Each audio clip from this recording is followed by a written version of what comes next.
Good evening. We're back and we're studying the Sefer Yetzira, and we have a Mishnah tonight that's going to lead us to a really, really fascinating place. It's goes to a Mishnah in Kilayim about this sort of spooky medieval creature. This it's like a plant that grows in the field, but it's like a human being. So we'll get into that shortly. Let's begin with the text in Sefer Yetzira. We've been counting, I guess, sort of the spheros. We said Esser spheros and then Shtayim, Shalosh. Tonight we're in Arba. Arba, Eish Mimayim. So fire from water. Eish Mimayim. HaKadosh Baruch Hu Chakak v'chatsav ba kisei hakavod. Srafim v'ofanim v'chayos hakodesh. Umalachei ashares. Umemshaltan Yisad Me'ono Shenamar Oise Malachav Ruchois Misharsav Eish Lohet. Let's see, I can get English here, I believe. 4, fire from water. With it he engraved and carved the throne of glory, Kisei HaKavod. Srafim Ve'ofanim Chayus HaKodesh Malachei Ashares. From these 3, Yasad Me'ono, his dwelling. That's a different thing. And then it quotes a pasuk we talked last week about how the Sefer Yetzira in the Graz version quotes psukim. So here it's quoting from Tehillim, Kuf Daled, Barki Nafshi. We say it on Rosh Chodesh that he makes angels of his breaths. Let's see. Oisem malachav ruchois. Okay, that's a specific translation. Misharsav eish lohet. God's misharsim, his servants or ministering angels, are flaming fire. So you have here malachim ruchois and flaming fire. And we started from water. So Rav Sadia Gaon asked the question, how do you produce fire from water? Because, we think of water extinguishing fire. But he says what we all know, and some of us did when we were kids, you put water in a glass jar and you use it like a magnifying glass. You put it in the sun in the summer and you put some paper or something dry and flammable and you get the sun rays coming through the water and ultimately your kindling will burst into flames. So he calls that fire from water. That's in a very physical sense. Here we're talking about, I think, in the supernal realm, about the Yesoidos, and of course the Arba Yesoidos are intertwined and act upon one another. So here we have, interaction between fire and water, and using those somehow to create Kisei HaKavod.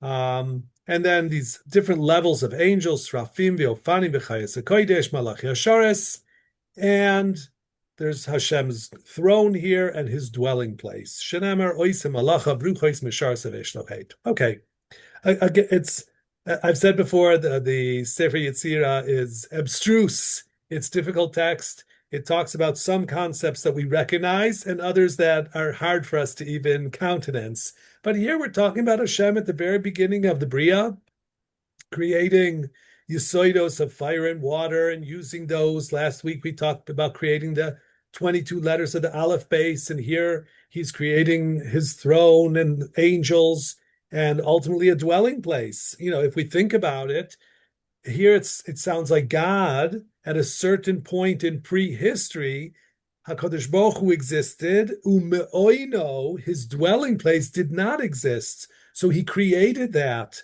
Which is interesting, of Hashem creating his dwelling place. Where did he live before the dwelling place?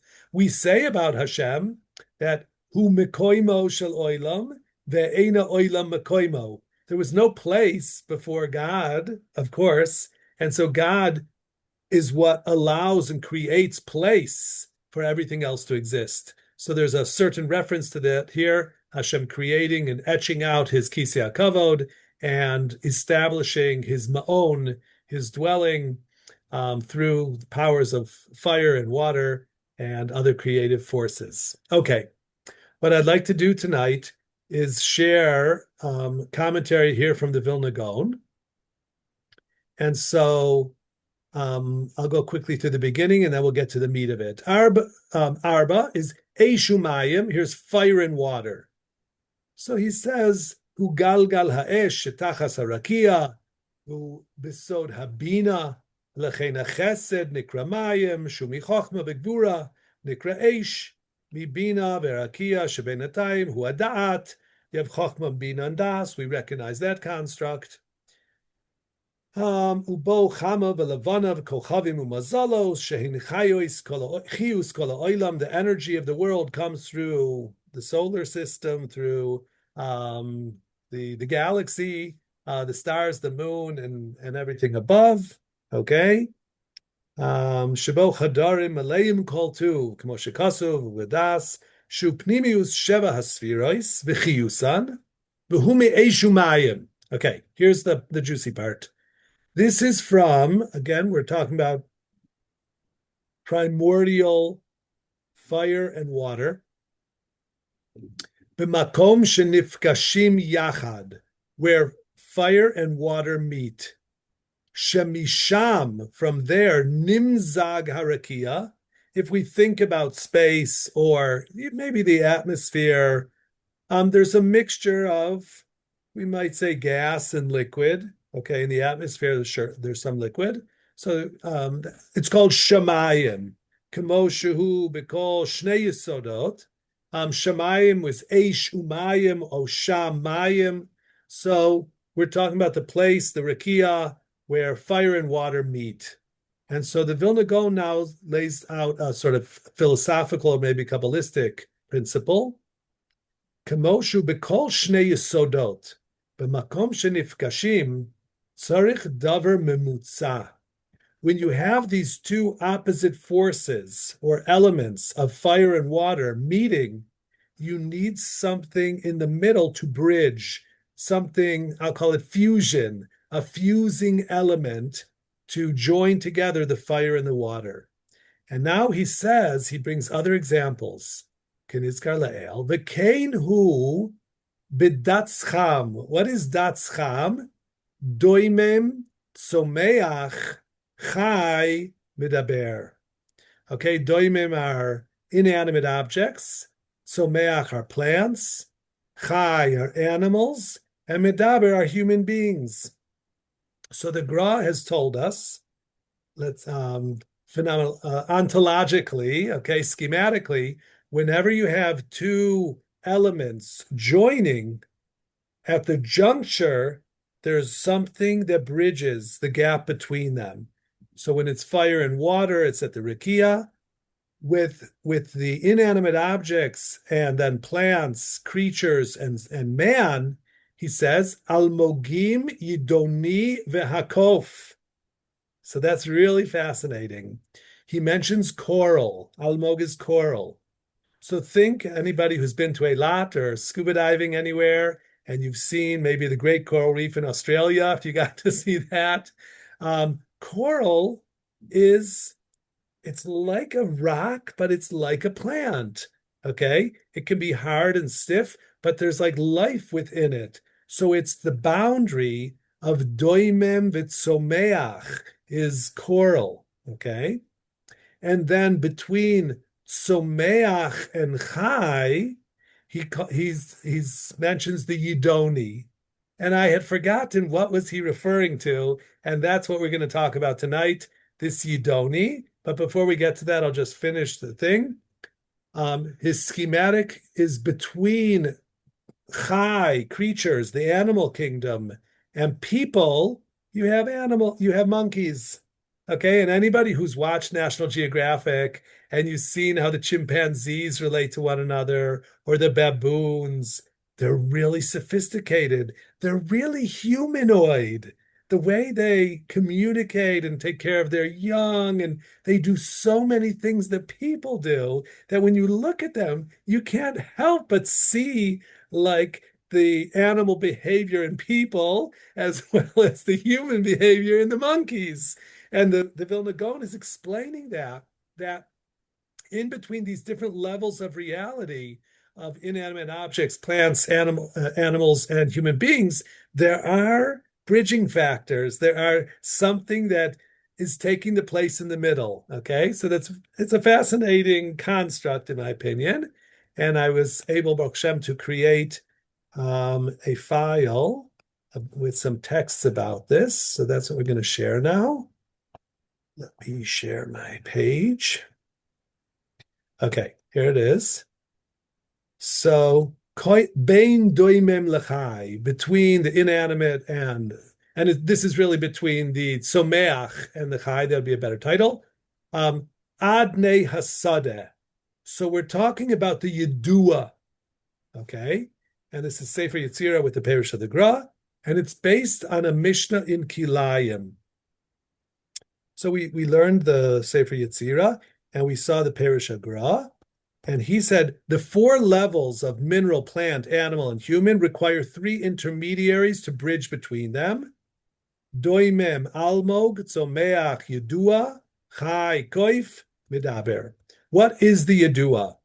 There's a remarkable medieval tradition brought by the Rash on Kilayim, the Smag Sefer Chinuk, described the yedua as a creature that looks like a human being, but grows from the earth, attached by a cord to its navel. Okay? So it sounds ridiculous or crazy or weird and medieval. I made some pictures. Okay, here's a picture of a plant that looks like a human being, right? You could see this, and this is like in a store. This is like a contemporary picture. A modern curiosity, a root grown shaped into a human-like form, not itself a depiction of this creature, but an evocative echo of how the sources describe it, right? We could see a very human form there. This is a medieval 6th century Byzantine piece. There's something called mandrakes, right? And mandrakes, the way they were understood, particularly by the ancients and medieval, were that they were like human or humanoid, and they grow in the ground. Okay, so that's what we're talking about. There's a tradition in Chazal, and we're going to go now to a Mishnah that they countenanced. It's something we need to talk about. They believed in it. Do we need to believe in it? Where should we put this? And I want to talk about those topics tonight. First of all, I want to start with humility and not with hubris. I don't want to say, oh, they were foolish or unlearned or ignorant, and today we have science, so we know and they didn't know. I think that's a foolish approach, okay? I think science is great. I consider myself a scientist in some respects, and science is about experimenting and trying things and seeing what happens and predicting things based on rules and theories and so forth. And I think it's very important to intellectual honesty that, there are some schools of Jewish thought that say, oh, it's Narishkeit, right? But then when they get sick and they need a doctor, a hospital, they don't say, oh, that's Narishkeit. They want the best doctor who went to the best medical school because they understand that science matters, okay? So we should not poo-poo or dismiss science on the one hand. On the other hand, we need to deal with Chazal's reality, like the Mishnah, and we'll see the commentaries throughout the Middle Ages that believed in stuff that today's science doesn't really have a place for them. And I'm going to go more on, even talk a little bit about evolution, but I just want to say that both schools of thought have their issues and challenges, and I'd like to put that out there. Our challenge as Maminim, Al-Pi the Torah Kadosha, Bereshis Bar Elokim, the story that the Torah tells is 6,000 years, is just way too short for like natural history to have occurred all in 6,000 years. Now, the Kabbalah actually has, previous worlds, and there's ways to deal with the shortness of the history of the Torah versus the longness of history, a reality of the earth and the solar system and the universe, which is billions of years. So that's like a ki'ilu akasha on us, that we need to have a sophisticated approach. But I believe it's just as big a kasha on modern science, the idea that something like the human eye and the human brain, to think that those evolved by chance over billions of years is a joke. It's ridiculous. because things don't evolve into more sophisticated. Things get simpler. Disorder, entropy reigns over order. So how could it be through random mutation that you're going to develop into what human beings have become? It's totally absurd. It's insulting, in my opinion, to intelligence. They're forced to believe it because they don't want to deal with God. Okay, so they want to write off religion as being naive and ancient. And so they accept essentially evolution as a religion. Okay, so that's a preface to this discussion. We're not going to say that this creature that's mentioned in the Mishnah, it did exist, it didn't exist. That's not our focal point. Our focal point is sort of what is said about it and where to apply it and how to understand it. And we're doing that because the Vilna Gaon mentions it as a paradigm of a bridge between plants and animals. And we're going to see two parshos in the Torah that also it's relevant to them. So let's look at it. We what does it say in the Sefer? Chinuch tzuraso ketzurat adam. It looks like a person. Panim beguf yadayim raglayim umitaburo mechubar lechevel. So it looks like a human form with arms and legs, and it has some cord that attaches it to the ground, which again, this picture is a great picture of something very humanoid. So here's the Mishnah and Kilayim. And the Mishnah is very strong. If something's a Mishnah, right, that's like part of Jewish law. So the Mishnah is talking about which species you could breed with one another or work with one another. And it says, Aprotiot, Asurot, Haramach mutar, ve'adne hasode chaya. Rabbi Yossi Omer, mitamot ba'ohel ki adam. So the term used by the Mishnah is the term adnei hasadeh. We're going to see sometimes it's called avnei hasadeh, and it's also called what the Vilna Gaon, what he called it was the yedua. Okay, but the Mishnah calls it adnei hasadeh, and it says it's a creature, a living creature. And Rabbi Yossi goes so far as to say that if it dies, it's mitame like a human being, which is shocking. Right? Because like if a monkey dies, it's a nevela, but it's not a dead human being. But this thing, because it's so humanoid, at least in its appearance, and we're going to see in some of its behaviors, Rabbi Yossi said it's mitame ba'ohel. So that's fascinating. So here's the Bartanura. The Bartanura, remember, came from Italy and lived in Yerushalayim in the late 1600s, or maybe earlier even. But anyway, the Bartanura on the Mishnah says, Adnei Asadeh chaya hagdela besadot. It lives in the fields. Uchmin chevel gadol yotze min haaretz shegdela bo oto chaya. It's attached like there's an umbilical cord from the plant to the ground. Ushma Yedoa. The name of this Adnei Asadeh is Yedoa. V'hu Yidoni hakatuv b'Torah. So that's actually a third parsha in the Torah that you know divination is forbidden by the Torah. And one of the forbidden forms of divination is referred to by the Torah as Yidoini, Ov and Yidoini. And Rashi describes it as taking a bone and putting it in your armpit or your mouth and then getting like a Ouija board, getting voices going and telling you the future and so forth. So they're relating this creature, this plant, this human-like plant, to the parsha of Yedoini HaKasav B'Torah. It's connected to the ground through that umbilical cord. V'tzuraso tzuras adam, looks like a person with a face, hands, and feet. And here's really, I'm going to say sort of mythological stuff about it. Ein kol bria rishaya lekarev elav. You dare not draw near unto it.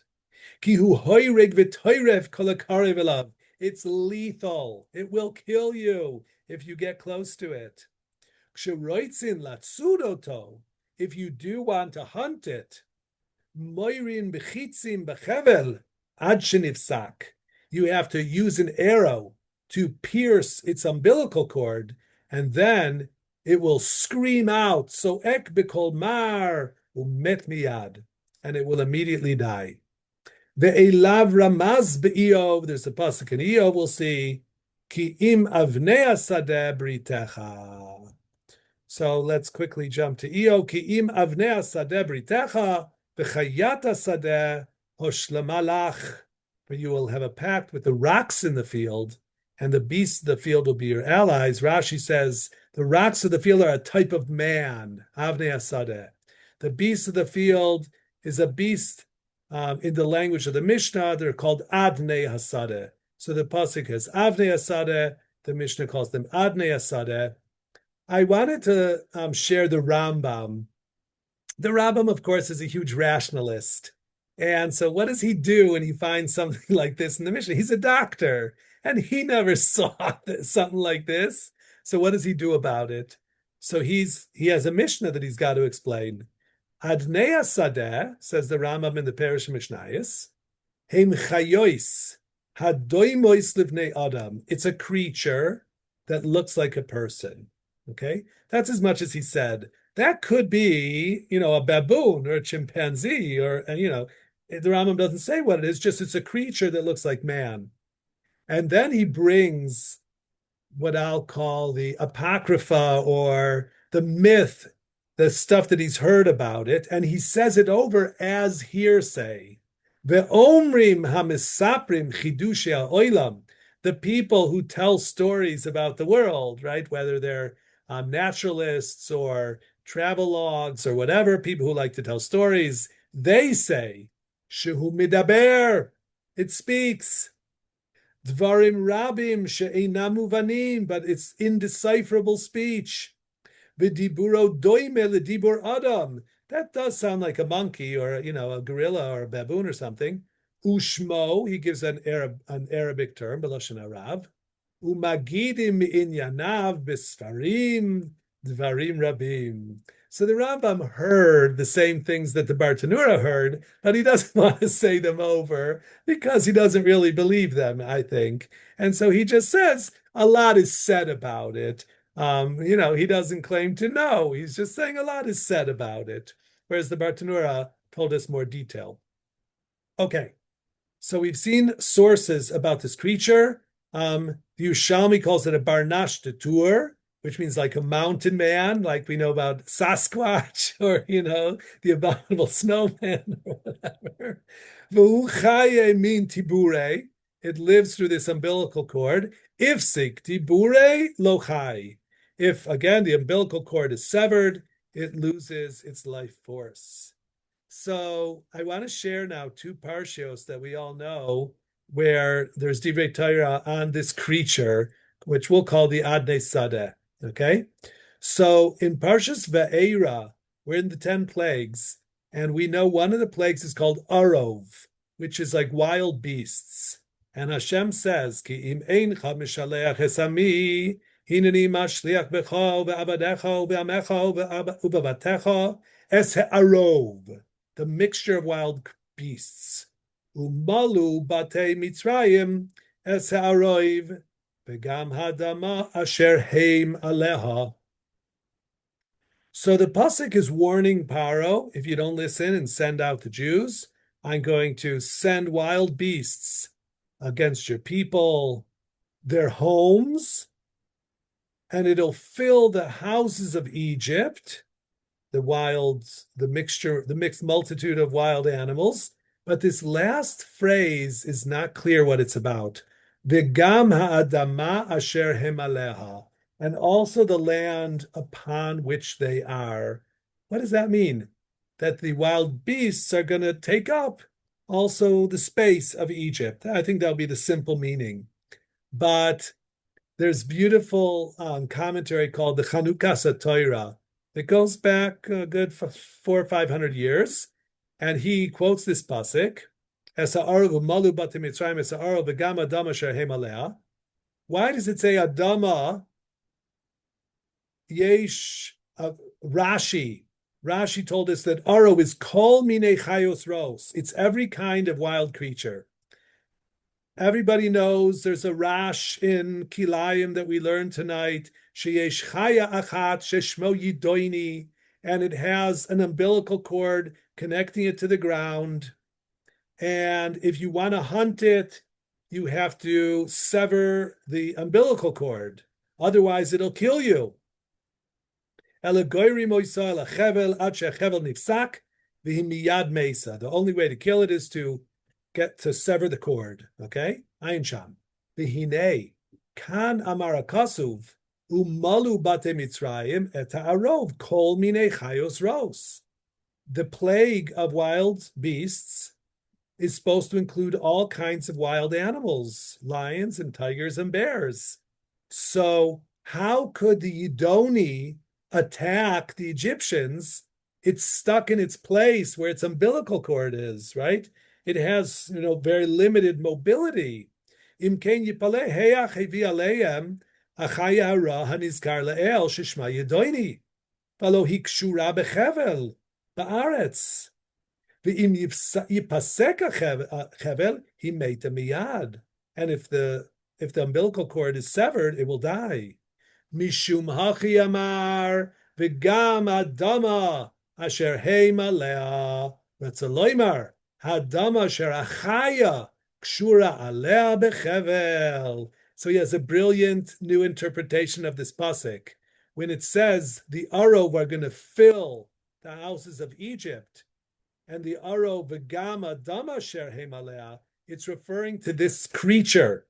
In order for this creature to attack the Egyptians, it has to bring its Adama, where its umbilical cord is attached. Otherwise, it would die. So the only way for it to be part of the plague of the wild creatures is for it to bring its umbilical cord attached to the earth with it. So again, it's midrash, but it's fascinating and it's beautiful in my opinion. And I have one other parsha like that, and that is regarding Esav. Esav, as you know, was a great hunter, and he was a master archerer. And this is from the Vilna Gaon. Vayehi Esav ish Yodea Tzayid ish Sadeh. So we always learn that he was an ish Yodea Tzayid, comma, ish Sadeh, a man of the field. But here's a new interpretation. The Adnei Hasadeh, the Yidoni, is extraordinarily difficult to capture alive, as we looked in the Mishnah. It's attached to the earth by a cord from its navel. Ordinarily, the hunter shoots the cord. When it is severed, the creature dies. But there's an interpretation attributed to the Gra that reads the verse as a single phrase, Vahi Esav, Ish, Yodea Tzayid Ish Sadeh. He knows how to trap and hunt the Ish Sadeh, this plant that we're talking about.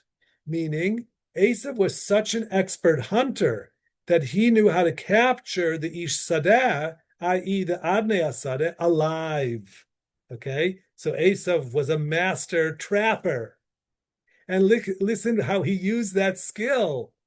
Esav haya yodea ketzad latzud ota af b'chayei chiyuta, while it's still alive. Vahi Esav yodea tzayid ish sadeh, keloimar, shayodea latzud et ish sadeh af kashu chai. Now, the next step is that everybody knows Esav was tricking his father, Yitzchak, that he was a tzaddik. So the Pardes Yosef cites a Sefer called the Yalkut Urim, and because this creature called the Adnei Asadeh is used for divination, and Esav knew how to use it for divination after he captured it. So Esav used this ability of divination to predict future events so that he could deceive Yitzchak into believing that his knowledge came through Ruach HaKodesh. So Esav was, using his prime skills as a trapper to trap this creature that he could then use for divination and impress his father that he knew things that were going to happen by pretending that he's getting Ruach HaKodesh. So I think it's, again, beautiful Divrei Torah from sort of a different world of a mix. It has to do with Chazal using the science, the naturalism of the periods in which they lived, And this was an accepted part of the ancient world, as we saw like medieval pictures of it. And so they used it in their Divrei Torah and their understanding, even in the Mishnah. I want to finish just by comparing again to evolution. In evolution, there used to be something called the missing link.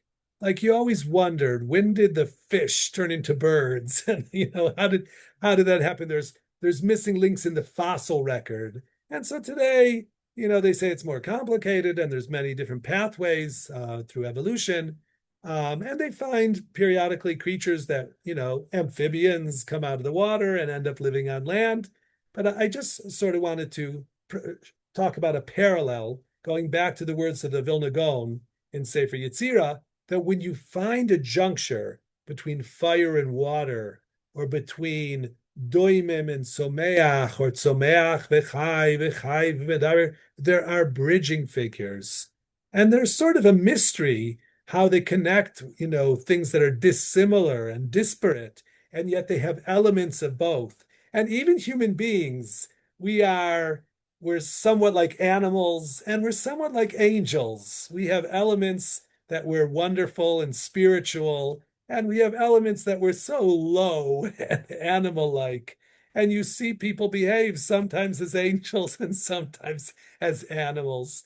And so I think that's part of sort of the sod of the Bria, one of the secrets of creation that Sefer Yetzira is pointing to here, that even Hashem at the very early levels of creation, he's mixing things. He's mixing fire and water. And these connections, this fusion between elemental elements of the Bria is really powerful and comes up with fantastic, whether they're creatures or situations. And the Torah tells us how to live through these complex situations where we're connected to our animal self and we're connected to our spiritual self. And we have to navigate that and figure that out. How to be a mensch, okay? So being a mensch is knowing how to manage your animal self as well as your sophisticated human self and your tzelem Elokim.